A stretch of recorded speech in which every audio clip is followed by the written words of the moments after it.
Uma startup, gente, primeira coisa que tem que entender, eu prometi para vocês que eu não ia falar palavras em inglês aqui, que vocês estão de saco cheio disso, mas tem alguns termos que nós não temos como fugir. Startup é um deles.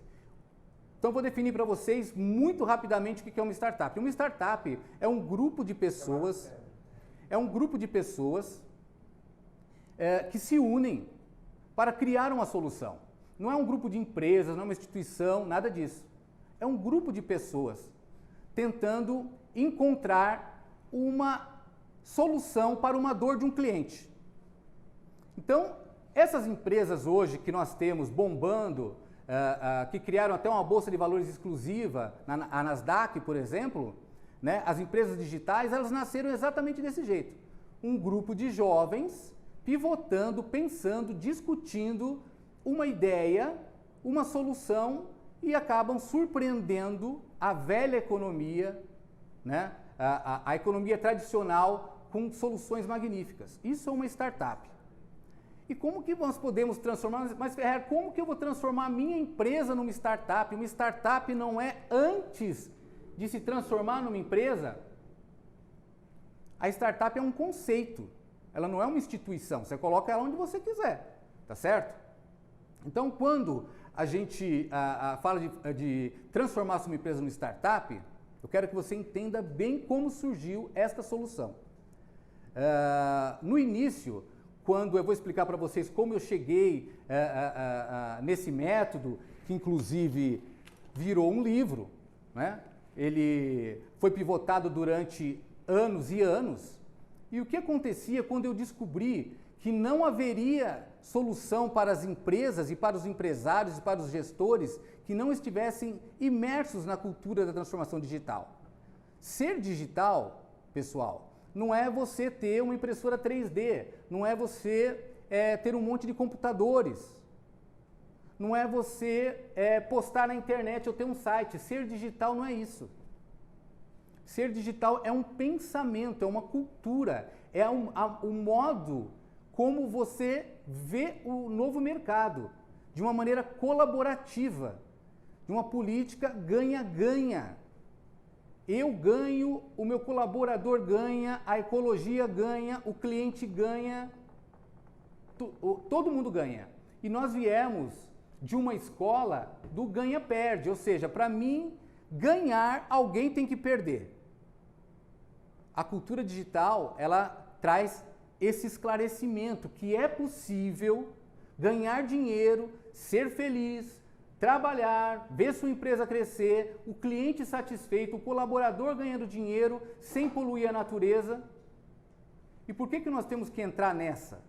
Porque nós temos que vender daqui para frente para os milênios e para os Zs. A nossa geração vai ficar para trás e não vai mais comprar. Quem vai comprar o seu produto, você tem que preparar ele para essas novas gerações. Tá certo? O que eu faço? O que o método ensina a fazer? Dentro da própria empresa, nós criamos uma startup. Pega lá um departamento, uma sala que não está usando, etc e tal. Uma startup, gente, ela não precisa de luxo. A origem da startup é justamente a falta de dinheiro. E é por isso que surge a criatividade. Você já reparou aí, quando a sua empresa entra em dificuldade, você começa a fazer economia, otimizar custos, você começa a se virar nos 30 e usar a sua criatividade, porque não tem dinheiro sobrando. A startup nasce sem dinheiro, nasce sem estrutura. Então, dentro da sua empresa, você vai arrumar um cantinho lá, com um computador e com internet. É isso, basicamente, que uma startup precisa. E uma coisa muito importante que você não está levando mais em consideração. Pessoas com talento. A nossa geração vive reclamando disso. Que essa juventude não é como antigamente, que ela é complicada, que não tem talento. E não é isso que está acontecendo. Quem tem um computador assim lá no canto sobrando? Você certamente deve ter um computadorzinho aí no canto sobrando, um notebook que não está sendo utilizado, mas que para as redes sociais funciona. Certamente consegue entrar numa faculdade e catapultar lá um jovem que está fazendo comunicação, marketing, etc e tal. Essa é a sua startup inicial. Se você é um pouco mais estruturado, é óbvio que você consegue pegar uma pessoa mais preparada. Mas eu tenho empresas aqui de diversos níveis. Então eu vou por baixo. Vou com a maioria, tem que começar. O que acontece com essas duas empresas? Vamos exemplificar aqui. A empresa Metalúrgica São José. Metalúrgica São José, tradicional, vai abrir amanhã às 8 horas da manhã, no dia 9 de setembro. E a startup, lá na salinha dela, com o notebookzinho dela, com aquele funcionário, vai abrir a metalurgicasaojosé.com.